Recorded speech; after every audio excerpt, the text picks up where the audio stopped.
Boas noites.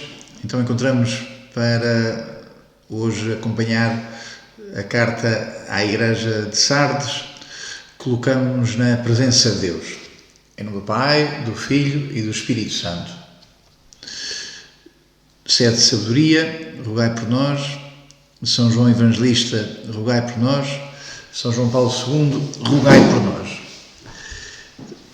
Então hoje chegamos a uma cidade de grande tradição na Grécia, seja por estar numa colocação estratégica importante, no caminho que ia de Éfeso para o interior do continente, para o interior da Ásia, para Susa, cidade que tinha sido muito rica, o famoso, uma versão do rei Midas, do rei muito mais rico rei da antiguidade, Cresos, teria sido rei de Sardes.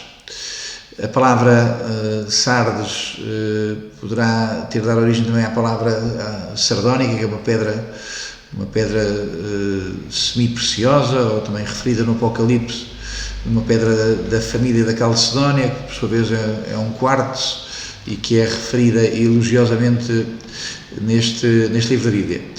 O riso sardónico não tem que ver com esta cidade diretamente, tem que ver com uma planta que parece que, de uma maneira quase que alucinogénia, causava esses espasmos no rosto, de maneira tal que a pessoa tinha esse riso sarcástico ou esse riso inautêntico. Bom, a cidade de Sardes, na sua história, foi, não obstante a sua riqueza, e talvez por causa da sua riqueza, sofreu dois assaltos mais famosos. Dois assaltos noturnos.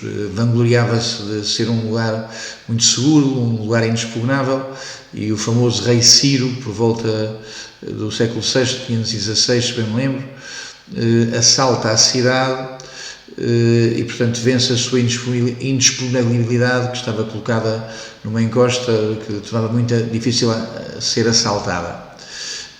Mais tarde, um famoso rei que também deu muito que fazer a Israel, que assaltou Jerusalém, que profanou o templo, Antíoco Epifanes, Antíoco o Grande, também assalta Sardes, também um assalto noturno. Antes, de uma maneira mais convencional, já o Alexandre Magno também tinha retirado Sardes ao poder dos persas e tinha colocado na sua área de influência imperial.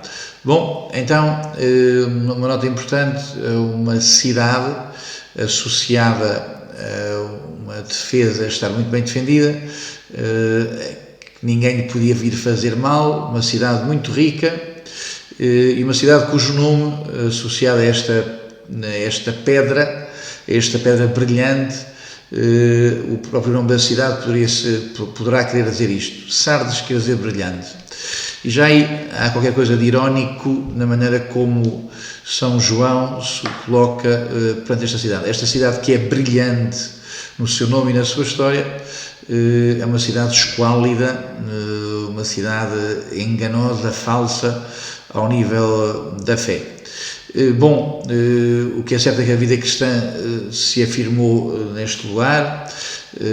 Os que rezam o breviário, todas as pessoas que rezam o breviário e outras pessoas poderão lembrar-se do nome do grande pastor, do grande bispo Melitão de Sardes. Há uma famosa homilia do século II, que é lida na Páscoa, que é lida no tempo pascal, que é uma famosa homilia em que Melitão de Sardes faz a leitura do mistério pascal, mas pronto, isso é para outros encontros. Começo por ler o versículo 1. Ao anjo da igreja de Sardes escreve: isto diz o que tem os 7 Espíritos de Deus e as 7 estrelas. Conheço as tuas obras, tens fama de estar vivo, mas estás morto. Não há nenhuma carta que tenha tão contundente referência a uma igreja, ao seu anjo, o interlocutor do Senhor recebe esta designação absolutamente cortante, demolidora. Então vamos de passo em passo em torno deste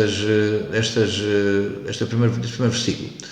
Escreve, isto diz o que tem os 7 Espíritos de Deus. A tradição diz que são os 7 dons do Espírito Santo.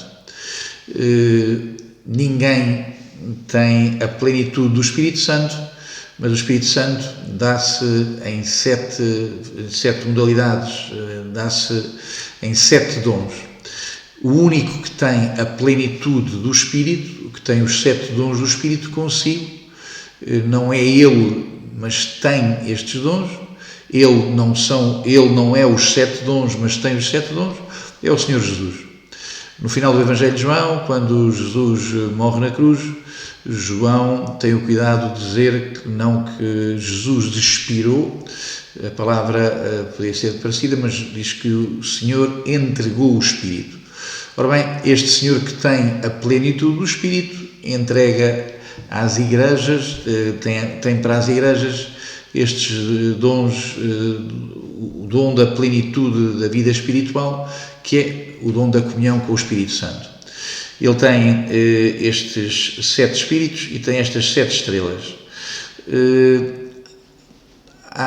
Na carta anterior, a Pérgamo, o Senhor Jesus apresentava-se como tendo um fogo que saía do seu olhar para indicar a sua visão plena da história e dos homens, e também se dizia que ele tinha uns pés de bronze para afirmar a sua estabilidade, para afirmar a sua segurança.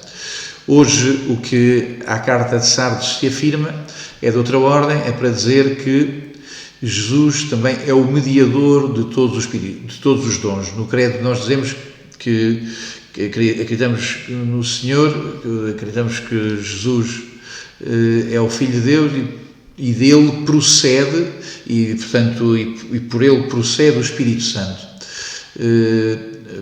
O Espírito Santo que procede do Pai e do Filho.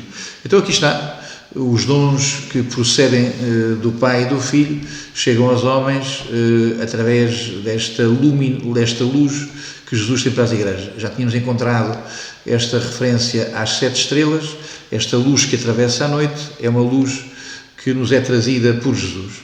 Bom, na carta anterior, o Senhor falava da verdade que sai da sua boca, que é uma palavra que sai como uma espada de 2 gumes. Esta palavra, que é a verdade, hoje também é manifestada na sua plenitude espiritual. Os 7 Espíritos, as 7 estrelas, manifestam que a palavra que sai de Cristo é para inundar a história dos dons do Espírito Santo, para inundar a Igreja da luz da estrela da manhã. Creio que estamos, então, aqui perante esta realidade de grande relevo à vida cristã, é que o Espírito Santo é dom de Cristo e do corpo de Cristo. O Espírito Santo não vagueia, não é abstrato. O Espírito Santo não é espiritual no sentido de incontornado, no sentido de andar por aí disperso. A vida espiritual não é a vida dispersa. O Espírito Santo é um dom de Cristo morto e de Cristo ressuscitado. Portanto, não somos espirituais porque pensamos coisas vagas, não somos espirituais porque pensamos coisas que vêm da nossa imaginação, não somos espirituais porque somos heterodoxos, porque temos opiniões fantásticas. Somos espirituais porque recebemos o Espírito de Cristo e o partilhamos e o comungamos uns com os outros em vida da Igreja. Conheces as tuas obras, tens fama de estar vivo, mas estás morto. Uma pequena chamada de atenção lateral, há traduções que colocam, em vez de conheces as tuas obras, tens fama de estar vivo, tens de nome Zósima. Portanto, Zósima é um nome grego que significa estar vivo, ser vivente. Este nome é relevante porque é um nome que foi assumido por muitos monges na tradição ortodoxa. Há um personagem muito importante no livro Os Irmãos Karamazov de Dostoiévski, que é o Starets Zósimo, que é o homem, o conselheiro, o pai espiritual do Alyosha. Portanto, o estar vivo é um nome da santidade. Ora bem, ao contrário, este tem fama de estar vivo, mas está morto. Este é o grande drama de Sardes, uma igreja de aparência, uma igreja que parece, mas que de facto não está habitada da vida. Estar habitada da vida é de estar santificado pelo Espírito Santo. Lembro que este estar morto é um drama de todos os tempos, como é óbvio, mas é muito um drama das igrejas ricas. Penso que, de uma forma geral, todos percebemos que as igrejas dos países do terceiro mundo, as igrejas recentemente evangelizadas, são igrejas mais vivas do que as nossas. Onde é que se vê isso? Vê-se, por exemplo, no amor aos sacramentos, as pessoas a quererem ser batizadas, as pessoas a perceberem que o casamento santifica, as pessoas a quererem ter filhos, a quererem batizar os filhos. Vê-se na comparência das vocações, vê-se na maneira como a comunidade se encontra para celebrar a vida, a fé, com adoração, com gestos de adoração, com gestos de reconhecimento da santidade de Deus, o gosto de estarem juntos a celebrar a fé. A Europa Ocidental é um país com muitas realidades, é um continente com muitas realidades, mas também é um continente em que acontece muito este facto, em que a Igreja, perdendo a sua convicção missionária, volta-se para si própria numa grande preocupação de se reorganizar, volta-se para si própria com uma grande preocupação de repensar, uma grande preocupação de estruturar-se de um modo diferente. E, portanto, diria que o elan missionário dá origem, sobretudo, a movimentos de ordem burocrática, de ordem, muitas vezes, manipulatória, demagógica, de tentar, com uma mudança da doutrina, ter uma atração que não conseguiu ter com a própria afirmação da fé. Por estes tempos, no último ano, que começou o ano passado, creio que em outubro, e é para prolongar-se durante 2 anos, na Alemanha, por exemplo, começou um grande encontro, o Sínodo da Igreja Alemã, que tem grandes pretensões de remexer a doutrina em todas as suas frentes mais delicadas. É curioso que no primeiro encontro colegial que houve deste sínodo, as pessoas todas sentaram-se por ordem alfabética e não por ministério. Portanto, o cardeal está sentado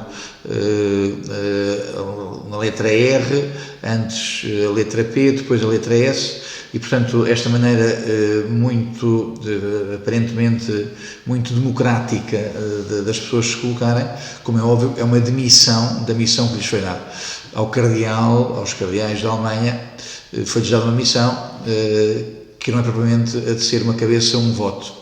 A ideia de que isto vai lá porque dizemos o que as pessoas nos querem ouvir, geralmente gera vulgaridade, geralmente gera fragilidade, geralmente atrofia a Igreja. Os grandes fenómenos acontecidos em Bizâncio que levaram à queda do Império Romano foi essa maneira da Igreja estar muito preocupada em discutir bizantinices e esquecer-se que tinha às portas o assalto dos muçulmanos. Recentemente ouvi alguém que me dizia que o nome que tem maior uso para os bebés em Bruxelas, portanto o nome mais difundido das crianças nascidas em Bruxelas é o nome Mohamed, com 51% das crianças nascidas em Bruxelas com esse nome. Então, enfim, há muita organização, há muitos sínodos, há muitas publicações, há muito stress nas redes sociais, mas não tens vida. O que é a vida da Igreja? É gerar filhos para Deus. Uma Igreja que conhece, sobretudo, pessoas que se afastam, pessoas que não se convertem, pessoas que dizem mal da própria Igreja. É uma Igreja que não tem filhos, que não gera filhos e que, ainda pior, vê morrer os seus próprios filhos. Bom, este ataque feito à Igreja de Sardes é muito, penso, o ataque feito a muitas realidades do Ocidente, realidades que são nefastas. Por estes tempos, que fez 100 anos do nascimento de São João Paulo II, muitos ambientes da Igreja quase que esqueceram que nasceu São João Paulo II, quase com vergonha, e vergonhosamente apareceu, por exemplo, mesmo na comunicação social portuguesa, alguns clérigos a condenar João Paulo II porque não teria enfrentado nos anos 90 a pedofilia, o que é exatamente um passar de culpas para atrás de coisas que não fazemos no presente. Os que se posicionam assim geralmente temem e geralmente não o fazem. Os que posicionam assim, dizer que a culpa é de João Paulo II e da pedofilia, geralmente sempre esquecem de dizer qual é que é a relação entre a pedofilia e a homossexualidade. Bom, estás morta, parece que estás viva, tens muito prestígio, és brilhante, mas nada em ti é vivo. Tive um professor que dizia com algum sarcasmo que há dois tipos de pessoas: as pessoas honestas e as pessoas brilhantes. Parece que a Igreja de Sardes estava do lado das pessoas brilhantes. Passamos ao versículo seguinte. Então diz assim o versículo 2: Sê vigilante e fortifica aquilo que está a morrer, pois não encontrei perfeitas as tuas obras diante do meu Deus. Grande relevo tem este tema da vigilância. É o tema do Advento, todos os anos no Advento é isso que nos é pedido, para estarmos vigilantes. É o tema que aparece, por exemplo, podem ver em Marcos 13, 34 e versículos seguintes, esta atitude da vigilância, que não é propriamente e apenas a questão da atalaia, de estar na atalaia, a questão de estar na guarita, não é uma virtude militar de quem está a cumprir um turno e que depois acabou o turno, vai para casa e já não precisa de estar vigilante. Trata-se de uma atitude fundamental de coração, e é uma atitude tão querida aos cristãos que deu o nome, que se tornou um nome muito importante no mundo dos cristãos. Há uns poucos de santos que têm este verbo, este nome, a vigilância, em grego, dá um nome que é Gregório. Portanto, São Gregório Magno, quantidade de papas, 16 papas Gregórios, e portanto trata-se de um nome muito querido à Igreja, também pelo que tem de significado. O que é a vigilância? A vigilância é a atitude fundamental do coração, não é? Quer dizer, a vigilância é a atitude fundamental do coração, de descobrir a presença de Deus. E descobrir a presença de Deus no que está a acontecer, perceber a presença de Deus e perceber os perigos que se nos colocam para impedir a presença de Deus. A vigilância é esta disponibilidade do coração a Deus no momento presente, no tempo presente. Estar vigilante é estar disponível ao que Deus me está a dizer, no que está a acontecer. Estar vigilante é o oposto, então, de ter uma relação com Deus condicional. Se assim assado, disponho-me a Deus. Não, estar vigilante é no que acontece, é no agora, tentar acolher e perceber o que Deus me está a dizer. A vida da alma é a vigilância, quer dizer, é esta atenção à presença de Deus. Para Simone Weil, uma grande autora muito querida no nosso tempo, a atenção é uma das características fundamentais da vida de um cristão, e para Simone Weil a atenção é a oração é a atenção. Estar vigilante, estar atento, quer dizer uma série de movimentos nas antípodas do que é o narcisismo. A pessoa narcísica olha para si, a pessoa narcísica está voltada para si. Esta vigilância é o outro, esta vigilância é aquele que me visita, e então é exatamente esta virtude que é pedida àqueles que se querem pôr a fazer caminho de regresso a Deus, como vai ser pedido a esta igreja de Sardes, que tinha tão dispersa a sua relação com o seu Senhor. Bom, passo ao versículo seguinte. Recorda, portanto, o que recebeste e ouviste. Guarda e converte-te, pois, se não estiveres vigilante, virei como um ladrão, sem que saibas a que horas em que virei ter contigo.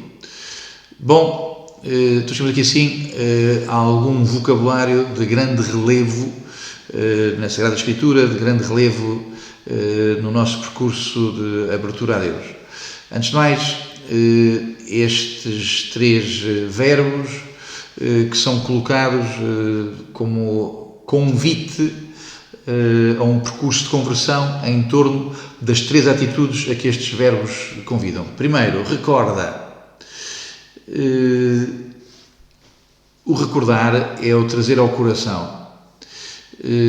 Um santo leigo, Nicolau Cavazilas, dizia que Deus nos deu a memória para termos Cristo no coração, para nos recordarmos de Cristo no coração. A memória foi-nos dada não para o rancor, a memória foi-nos dada não para o ressentimento, não para a luxúria, não para a ganância, não para a astúcia. A memória não nos foi dada para a solidão, pela melancolia, para a tristeza. A memória foi-nos dada como lugar de acesso à relação com Deus. A memória torna-se santuário, quer dizer, torna-se aquele lugar onde eu estou exposto à relação que quero ter com Deus. Na memória, sem fingimento, na memória sem duplicidade, eu coloco-me face ao Deus que desejo adorar. Ora bem, Deus é um Deus de memória. Deus é um Deus que não esquece o seu povo. Lembro que esquecer quer dizer cair, excadere, cair para a frente. Portanto, esquecer é a pessoa que se esquece, é uma pessoa que está a cair. Deus recorda-se. Talvez não pudéssemos fazer uma leitura da Bíblia sem que nos aparecessem todas as páginas da Bíblia, ou a palavra recordar, lembra-te, recorda-te, faz memória. Portanto, trata-se de uma atitude fundamental para que o homem não se dissipe, para que o homem não se evole, para que o coração do homem não se disperse nessa que é uma das grandes experiências temíveis de Israel, o exílio. Perder a memória é estar exilado, e estar exilado de si próprio. Perder a memória, então, é ter contacto com tudo, mas ter perdido a relação com o centro. Faz memória, recorda-te. A seguir este pedido de que volta ao que recebeste. O Papa Bento, num encontro com os jovens na Austrália, disse: não somos cristãos tanto pelo que fazemos quanto pelo que recebemos. E aqui estão 2 países, e aqui estão 2 continentes. O Papa diz: não somos cristãos tanto pelo que fazemos, mas pelo que recebemos. É exatamente pelo que fazem que muitas pessoas não dizem que não precisam vir à missa. É porque eu faço solidariedade, é porque eu faço voluntariado, é porque eu faço coisas bonitas, que não preciso de me encontrar com aquele que me deu esse desejo, me deu essa capacidade, me deu essa determinação. Todo o cristianismo baseia-se na proeminência do que recebemos. Isso é, por exemplo, na importância inaugural, fundadora, fundamental da Imaculada Conceição. Mais importante do que o que Maria veio fazer é o que ela recebeu de relação com Deus. Ou percebemos isto e percebemos que o primado é da graça, ou atarefamos-nos muito a fazer coisas como faz a Igreja da Alemanha, a fazer coisas como faz muitas vezes o enredo eclesiástico, a burocracia eclesiástica, perder muito tempo em reuniões, esquecendo de receber, esquecendo de adorar o que nos é dado, o que nos é oferecido, esquecendo de comunhão com isso que nos é entregue. Então, 3 atitudes fundamentais. Recorda-te do que recebeste e um pedido para voltarmos ao que ouvimos. O ouvir é uma grande vitória sobre o pensar. todos os loucos chegam a um determinado momento, todos os loucos chegam a um determinado momento em que começam a ouvir coisas, mas há aí uma grande confusão, porque o que eles julgam a ouvir é o que eles estão a pensar. Grande sinal de saúde haver dentro de nós uma demarcação muito grande entre o que pensamos e o que ouvimos. As pessoas ideologicamente fechadas, as pessoas obstinadas, são essas que não conseguem fazer a distinção entre o ouvir e o pensar.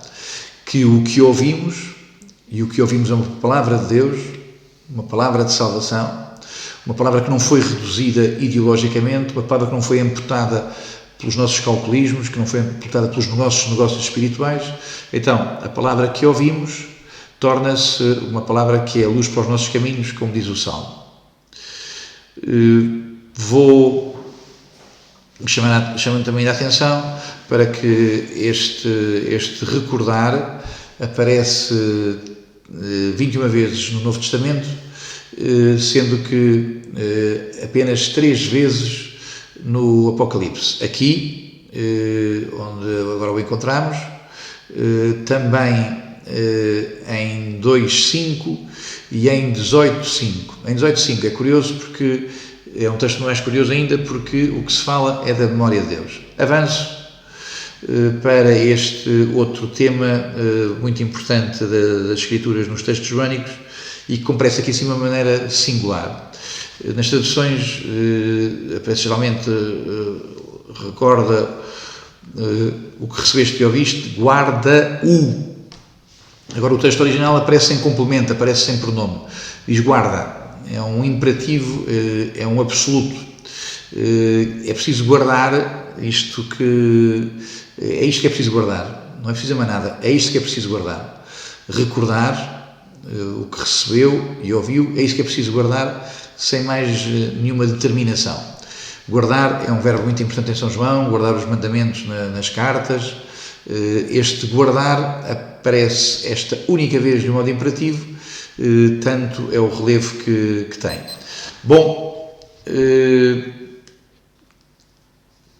como em todas as cartas, este apelo contínuo desta palavra dirigida para que o coração renove a relação com Deus, e por isso em algumas versões aparece arrepende-te, prefiro o converte-te, porque o arrepender-se pode ser ainda muito voltado para si próprio. Converter-se é converter-se é dar-se, é verter-se para outra coisa. Poderão ver esta importância da conversão em Apocalipse 2:5, 2:16 e 2:21, 22, os textos que já vimos, onde este texto comparece com particular relevo. Bom, se não estiveres vigilante, virei a ti como um ladrão. O ladrão é um tema curiosamente importante nos Evangelhos, também pela positiva. Às vezes os ladrões são bons. Jesus compara a vinda do Reino de Deus a este ladrão que vem de noite e que, se que as pessoas estejam à espera, eis que ele chega com, não mais nada, com o reino e com o rei. São João da Cruz, Santa Teresa do Menino Jesus falam de Jesus como do divino ladrão. Em grego, ladrão diz klepto. É uma palavra que obviamente deu a kleptomania. Não é seguro, mas em latim uma hipótese que se põe é que ladrão, a palavra ladrão venha de lado. E porquê lado? Porque os ladrões começaram por ser mercenários, eram autênticos, portanto, sistemas de seguranças privadas que defendiam os mercadores. E estando ao lado das mercadorias, aproveitavam-se e roubavam. Portanto, como diz o ditado, a ocasião faz o ladrão, e então os ladrões seriam estes que estavam ao lado e que se aproveitavam das mercadorias. Ora bem, Jesus apresenta-se aqui assim, o Senhor apresenta-se como este divino ladrão. Penso que poderemos ver em Mateus 24, 42, 51, o texto que mais relevantemente serve de motivação para o autor do Apocalipse, mas também na carta de São Paulo aos Tessalonicenses 5:2, onde se diz que o Senhor virá como um ladrão. Curiosamente, nas 7 bem-aventuranças do Apocalipse, na bem-aventurança em 16:5, também se apresenta este tema deste divino roubo como uma bem-aventurança, como uma bênção. Então, diz assim o texto: eis que vem como um ladrão, feliz do que estiver vigilante e conservar as suas vestes, para não ir despido e deixar ver a sua vergonhosa nudez. Trata-se, com efeito, de um versículo que tem tudo a ver com esta carta à Igreja de Sardes. Também é relevante neste mesmo versículo o tema muito joânico da hora, sem que saibas a hora. O tema da hora aparece 10 vezes no Apocalipse, como poderão ver aí assim na imagem, e trata-se, com efeito, de qualquer coisa que é muito relevante para São João. Não se trata da hora do cronómetro, trata-se da hora da revelação do amor de Deus, da hora em que nos apercebemos que Deus está connosco na redenção, no dom salvífico que Jesus fez na cruz e que faz de vir ao nosso encontro na hora da nossa conversão. Avanço para ler o versículo 4. No entanto, tens em Sardes algumas pessoas que não mancharam as suas vestes. Esses acompanhar-me-ão vestidos de branco, pois são dignos disso. Bom, a colocação do argumento da carta de Sardes vem inversa em relação às outras. Nas outras cartas, geralmente o Senhor faz o elogio da Igreja, mas tenho contra ti isto. Desta vez é ao contrário. Começou por dizer que esta Igreja estava morta, mas em ti há gente bonita, há nomes de gente que está viva, há nomes de gente que me é fiel. Tens em Sardes nomes que não mancharam as suas vestes. Bom, este tema das vestes é extremamente importante em São Paulo, estar vestido, revestido de Cristo. É muito importante também aqui no Apocalipse, e trata-se, como é óbvio, de um tema da dignidade, não é? Que, aliás, a palavra comparece. Estar despido, estar vergonhosamente despido, estar exposto, ou ao contrário, ter uma veste que corresponde ao que a pessoa pensa de si, que corresponde ao respeito que a pessoa tem de si. O que aqui é fundamental é estar revestido de Cristo. Curiosamente, a palavra, o verbo em grego, o verbo vestir, em português poderia dar qualquer coisa como envolver. Estás envolvido, estás, portanto, de uma maneira cercado. O verbo vestir também serve para dizer cercar uma cidade. Portanto, é uma realidade que protege, uma realidade que envolve a pessoa de alguma proteção. Alguém que está vestido da sua própria dignidade, que não manchou as vestes. Manchar é uma palavra que só aparece aqui e outra vez em 14:4 e depois também na primeira carta de São Paulo aos Coríntios em 8:7.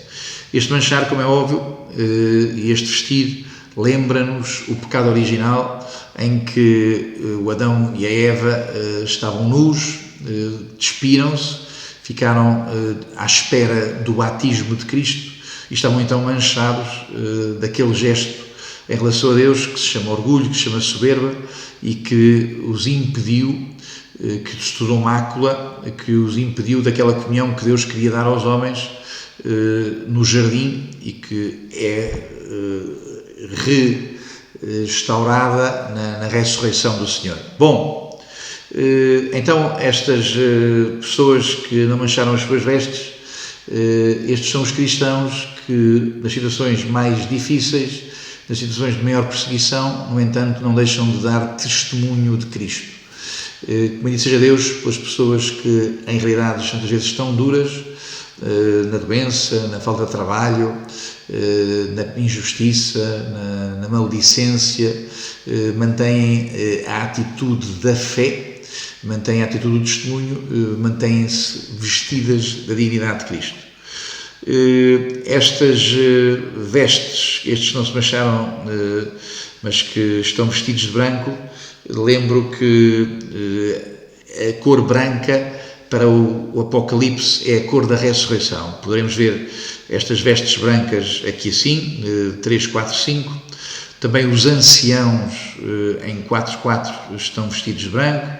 É também a cor dos mártires, dos que foram martirizados, mas não ficam marcados no encarnado, esses que ficam revestidos da pureza de Cristo, da brancura de Cristo. Da grande multidão que segue Cristo, em 7:14. E ainda os que acompanham o Cavaleiro Branco, que é Cristo ressuscitado, em 19:8-14, sobre a grande vitória de Cristo no tempo e na eternidade, a vitória que começa para nós quando aceitamos que seja Cristo o Rei do nosso coração. Bom, lembro que a palavra dignidade tem muitas ressonâncias irrelevantes. Dignidade é uma palavra latina que tem que ver com o que a pessoa alcança, mas também com o que é oferecido. A dignidade é o que eu alcancei, mas a dignidade começa por ser aquilo que me foi oferecido. O que me foi oferecido, se bem usado, permite a dignidade. Na língua grega, a palavra digno diz axios, daí a axiologia, daí um axioma, daí axiológico. O que é um axioma? É um ponto de partida digno, é um ponto de partida que se considera digno para um raciocínio, para uma ideia. Então, enfim, o Senhor reconhece esta dignidade destes que estão vestidos do seu compromisso com Cristo nas dificuldades da travessia da história. Assim, o que vencer andará vestido com vestes brancas, e não apagarei o seu nome do livro da vida, mas o darei a conhecer diante do meu Pai e dos seus anjos. Ora bem, trata-se da vitória pascal, trata-se da vitória do testemunho no tempo acompanhar Jesus, no tempo ser companhia de Jesus, no tempo ser esta leal a companhia de Jesus, e ao mesmo tempo estar prometido esta relação para sempre com Deus que chamamos de eternidade. Chama a atenção ainda para que há aqui uma tradução que é o que aparece em português, mas que tem uma palavra mais complexa do que à primeira vista pode parecer. Portanto, a estes que assim vivem, darei a conhecer diante do meu Pai e dos seus anjos. O Senhor usa aqui uma palavra que em português dá homologar. O que é homologar? É reconhecer a qualidade, homologar um produto, homologar uma lei, é reconhecer a qualidade, a autenticidade daquilo que está a ser proposto. Ora bem, o Senhor diz que vai homologar a nossa presença junto de Deus. A palavra mais poderosa que traduz homologar é a palavra confessar. Cristo confessa, quer dizer, Cristo diz que acredita, Cristo diz que é assim. Confessar não é o gesto secreto de ir junto do Padre dizer os pecados. A confissão não começa por ser o momento sigiloso de ir dizer aos ouvidos do Padre os pecados. A confissão é, antes de mais, afirmar, professar, homologar, dizer que Deus está connosco. Quando eu vou confessar, eu estou a afirmar que Deus está connosco. Então é isso uma verdadeira confissão. Afirmar que Deus está connosco e que nós queremos estar com o Senhor.